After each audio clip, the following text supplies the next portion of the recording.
నల్గొండ జిల్లా హాలియాలో బీఆర్ఎస్కి చెందిన పలువురు సర్పంచులు ఎంపీటీసీలు జానారెడ్డి సమక్షంలో కాంగ్రెస్ పార్టీలోకి చేరారు. సీఎం కేసీఆర్ మూటలు మాటలు గారడీలతో ప్రజల్ని మభ్యపెట్టాలని చూస్తున్నారని జానారెడ్డి ఆరోపించారు. ఉచిత విద్యుత్తు ప్రవేశపెట్టిందే కాంగ్రెస్ పార్టీ అని గుర్తు చేశారు.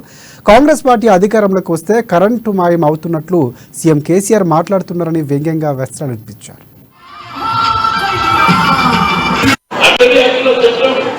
కేంద్ర ప్రభుత్వం యూపీఐలో మన్మోహన్ సింగ్ కట్టేస్తుంది. నీకు అటవీ హక్కుల చట్టం లేదు, భూమిచ్చే అధికారం కేసీఆర్. ఇన్ని విధాల పేరు చేసినటువంటి కాంగ్రెస్ పార్టీకి ఇక ఆఖరి మీ అందరికీ తెలిసింది, స్వాతంత్రాన్ని సంపాదించింది కాంగ్రెస్ పార్టీ. 60 ఏళ్ళు అధికారంలో లేకుండా అష్ట కష్టాలు పడి ఉరి కంపాలు తగ్గింది, ఆశలు కోల్పోయింది కాంగ్రెస్ పార్టీ. ఆ తర్వాత ఆఖరిగా ఇవాళ అన్ని కులాలు అన్ని మతాలు తెలంగాణలో ఉన్న కులాలు మీకు తెలంగాణ ఏర్పాటు కావాలి.